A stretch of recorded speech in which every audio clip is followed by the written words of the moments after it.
भी कम क्षेत्रफल वाले छोटे से राज्य हरियाणा के चुनाव नतीजों ने रातों रात पूरे देश की राजनीति की दिशा बदल कर रखती है। जी हां, हरियाणा में कांग्रेस की तीसरी बार हार और बीजेपी की लगातार तीसरी बार जीत ने विपक्षी खेमे में खलबली मचा दी है। मंगलवार शाम तक हरियाणा चुनाव नतीजों की तस्वीर साफ हुई और सुबह तक पूरा विपक्ष या विपक्षी दल अपने नेता विपक्ष के खिलाफ संग्राम छेड़ चुका था। ममता से अखिलेश तक, शिवसेना से आप तक और यहां तक कि नेशनल कॉन्फ्रेंस से बीएसपी तक सबने कांग्रेस के खिलाफ बयानों की झड़ी लगा दी, जबकि खुद कांग्रेस और राहुल गांधी अपनी हार की वजह फिर एक बार ईवीएम में तलाशते नजर आए। तो एक तो नीम ऊपर से करेला, यह कड़वी कहावत इस वक्त कांग्रेस पर बिल्कुल फिट बैठ रही है, क्योंकि एक तो कांग्रेस की हरियाणा में हार हो गई और ऊपर से आने वाले विधानसभा चुनाव के लिए भी सहयोगियों से खटपट शुरू हो गई है। सहयोगी कांग्रेस को आंखें दिखाने लगे हैं और उसका आधार एक ही है, हरियाणा में हार और जम्मू कश्मीर में कांग्रेस की सीटों में गिरावट। लेकिन कांग्रेस की मुसीबत यही खत्म नहीं होती। नतीजे के 24 घंटे के भीतर सब कुछ देखने को मिल गया है। इंडिया ब्लॉक के भीतर भी सिर फुटबॉल शुरू हुई तो अपने घर के भीतर कांग्रेस में आरोप प्रत्यारोप शुरू हो गया। सबसे पहले बात करते हैं कांग्रेस के भीतरी कलह की।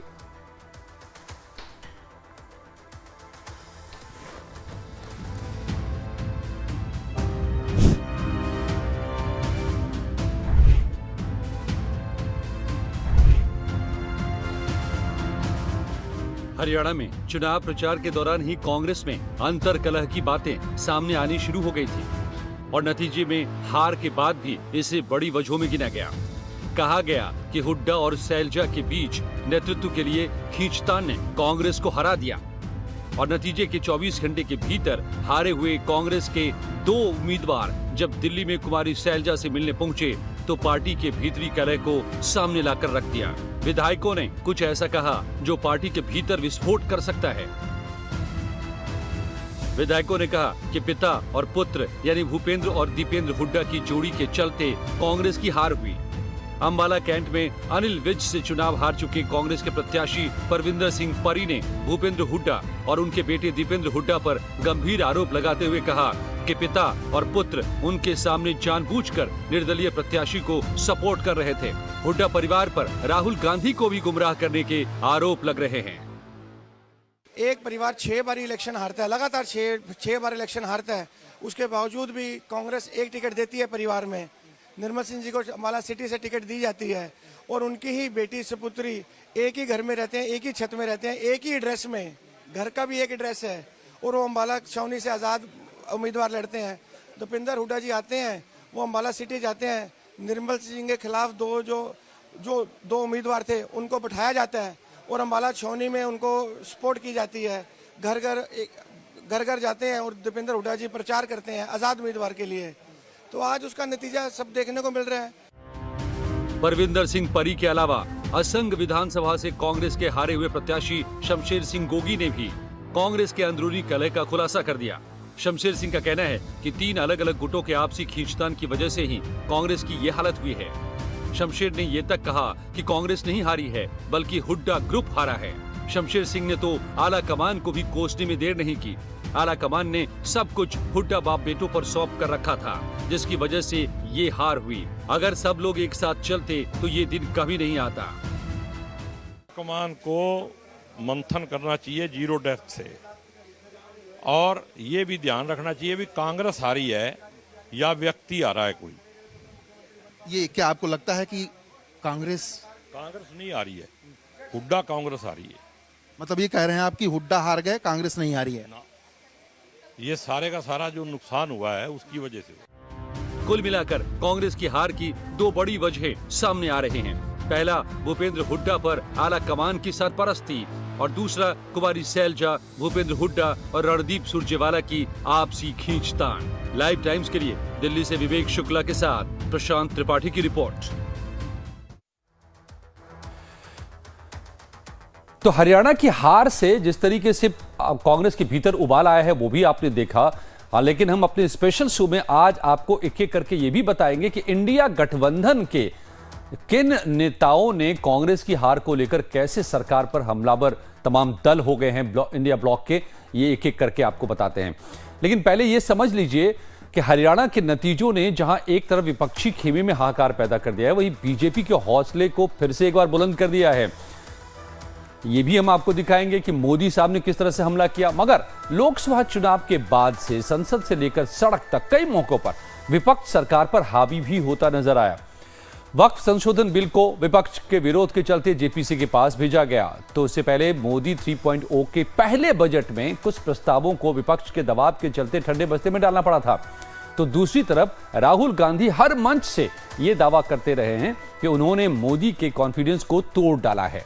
पहली बार एलओपी बनने के बाद से राहुल गांधी लगातार मुखर रहे, संसद में विपक्षी दलों को एकजुट रख के सरकार पर दबाव बनाने और बनाए रखने की रणनीति को सफल बनाने में जुटे थे।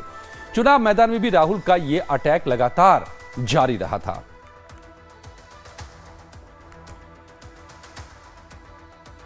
अब आगे बढ़ते हैं और कांग्रेस की कलह को छोड़कर इंडिया ब्लॉक की बात करते हैं, जहां पर कांग्रेस पर चौतरफा हमले हो रहे हैं, क्योंकि आने वाले दिनों में 4 राज्यों में चुनाव या फिर उपचुनाव होने वाले हैं। सबसे पहले यूपी में 10 सीटों पर उपचुनाव होने वाला है, दूसरा है महाराष्ट्र का चुनाव, तीसरा है झारखंड का और चौथा है दिल्ली का चुनाव। अब इस पर क्या असर पड़ रहा है, ये आज के जो हम बयान आपको बता रहे हैं, तमाम पार्टियों के तमाम जो चेहरे हमने आपको दिखाए, उनके बयानों से आपको पता चल जाएगा। मतलब है कि आने वाले दिनों में कांग्रेस को इन 4 सहयोगी पार्टियों के नेताओं से सीटों पर बात करनी होगी। लेकिन हरियाणा हारने के बाद कांग्रेस की मुसीबत ऐसी बढ़ी है कि अभी से ही सहयोगी दबाव बनाने में जुट गए हैं, ताकि सीटों का मोल भाव सही तरीके से हो पाए। 4 सहयोगियों में से 3 ने कांग्रेस को सख्त संदेश दे दिया है। सिर्फ हेमंत सोरेन फिलहाल शांत दिख रहे हैं, लेकिन आम आदमी पार्टी और समाजवादी पार्टी ने तो कांग्रेस को बड़ा झटका भी दे दिया है।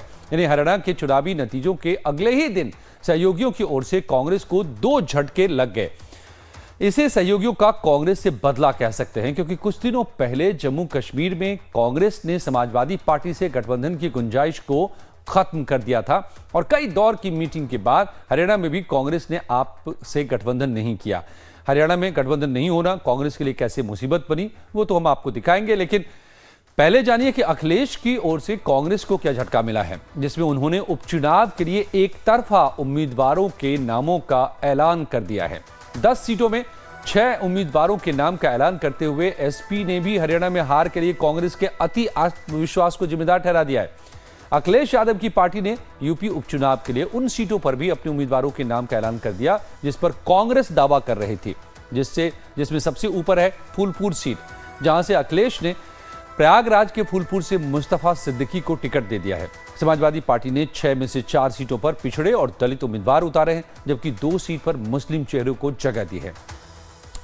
एसपी की ओर से उम्मीदवारों का ऐलान कांग्रेस के लिए बड़ा झटका है, क्योंकि दोनों पार्टियों के बीच सीटों पर समझौते के लिए बातचीत चल ही रही थी, लेकिन हरियाणा के चुनाव नतीजों ने सब खेल बदल दिया।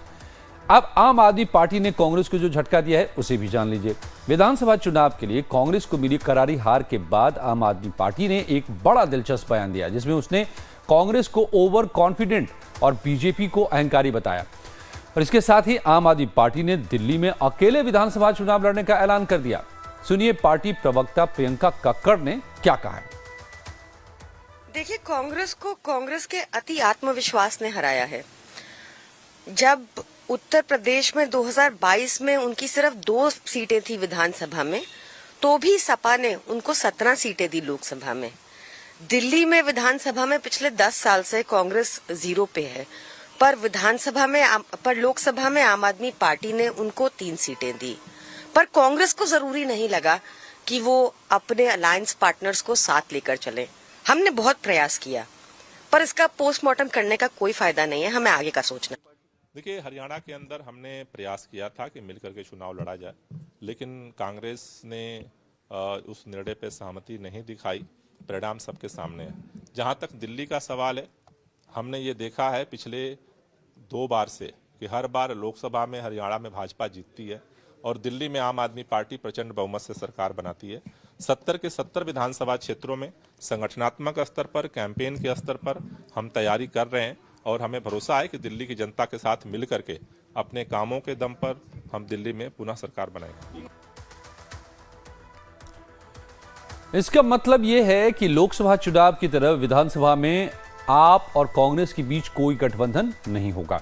हालांकि बाद में यह फैसला भी आपका ओवर कॉन्फिडेंस कहा जा सकता है, लेकिन फिलहाल पार्टी इस बात से नाराज है कि कांग्रेस ने उसे हरियाणा के भीतर गठबंधन में शामिल नहीं किया। आम आदमी पार्टी के मुताबिक कांग्रेस 10 सीटों पर भी चुनाव लड़ने को तैयार थी, लेकिन कांग्रेस को अपनी जीत का पूरा भरोसा था।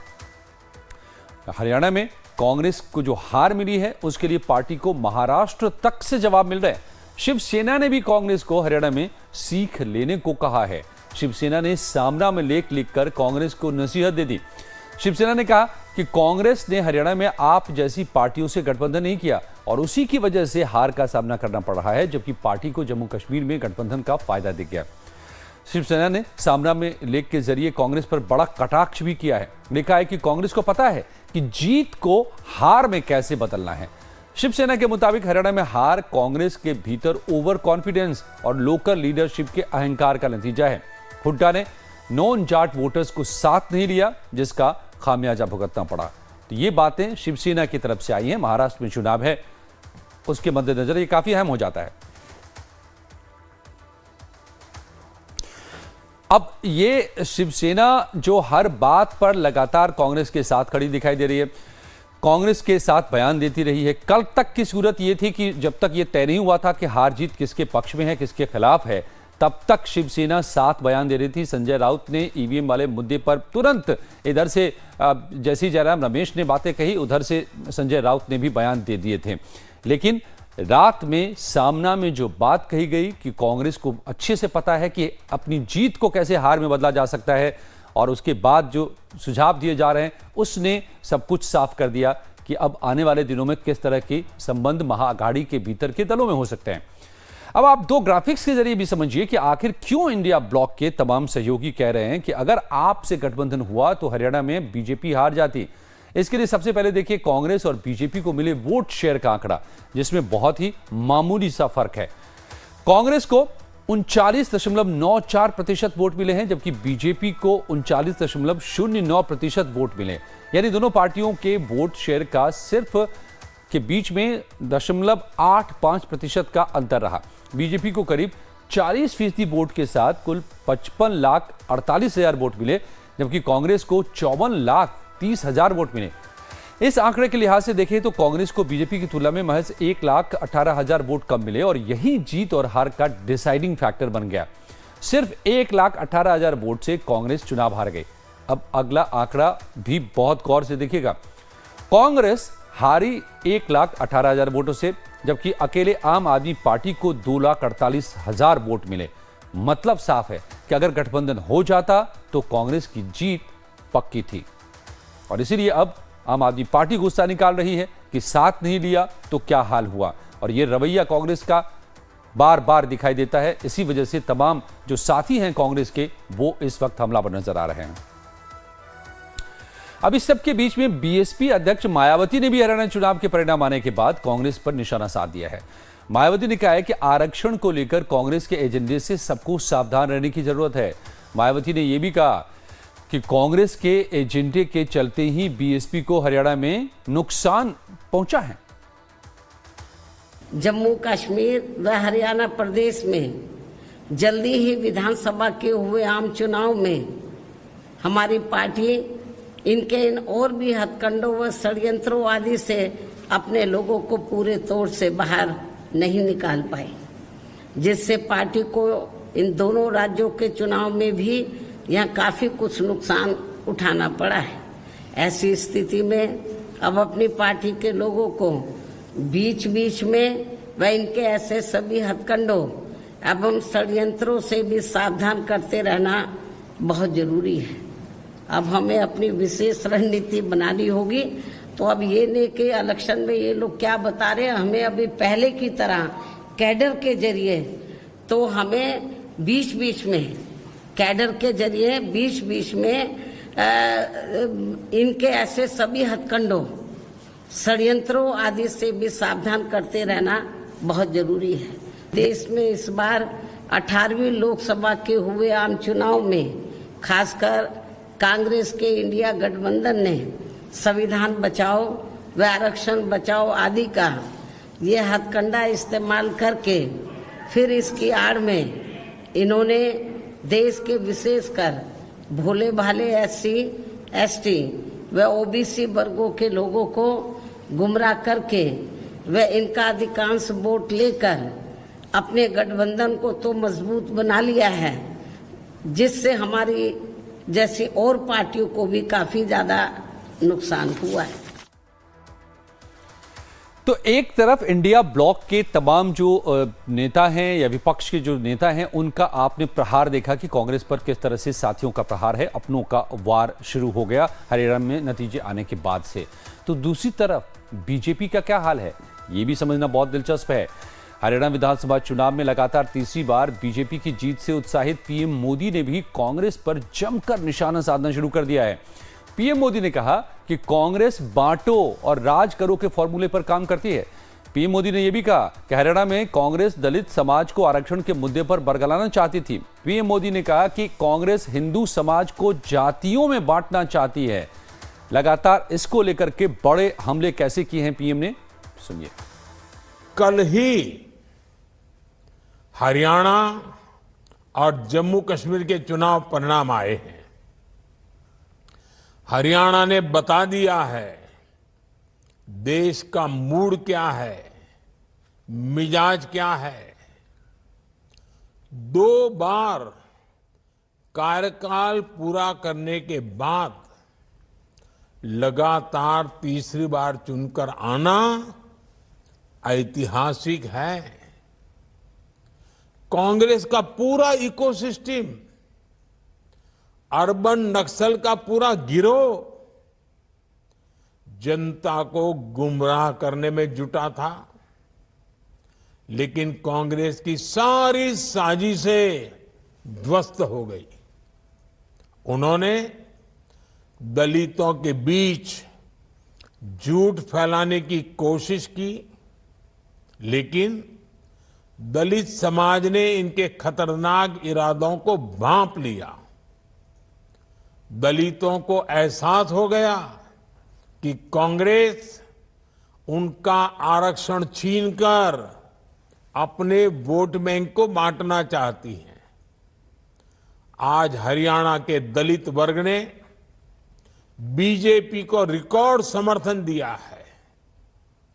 हरियाणा के ओबीसी बीजेपी के विकास कार्यों को देखकर उसके साथ है।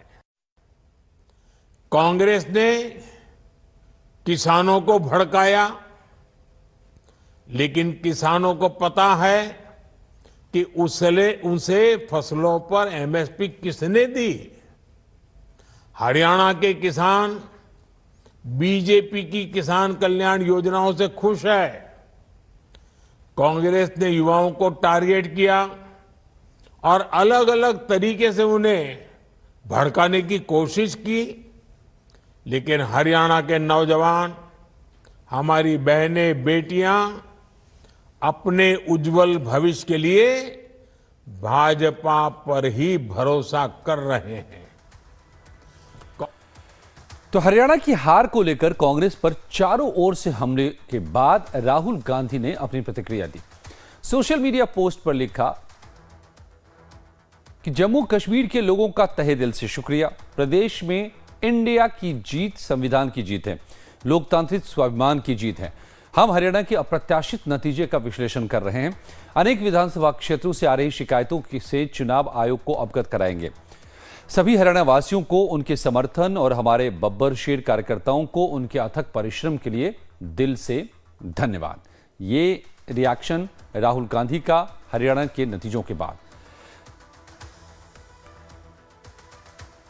सारा इलेक्शन कमीशन के सामने सारे हमने मुद्दे रखे हैं कि किस तरह से ईवीएम हैक की गई है। मुख्यमंत्री ने खुद ने कहा कि सारी व्यवस्थाएं हर तरह से हर किस्म की हो चुकी हैं और हम सरकार बनाएंगे। तो ये पूरा एक संदेह का सारे प्रदेश में एक बहुत बड़ा एक संदेह हो रहा है, और जिस तरह से 99% बैटरी हो नहीं सकती जो उसमें हुई है, वो एक बहुत बड़ा संदेह का कारण बना हुआ है कि ये ईवीएम इसमें हैक हुई है। इलेक्शन कमीशन को हमने अवगत कराया।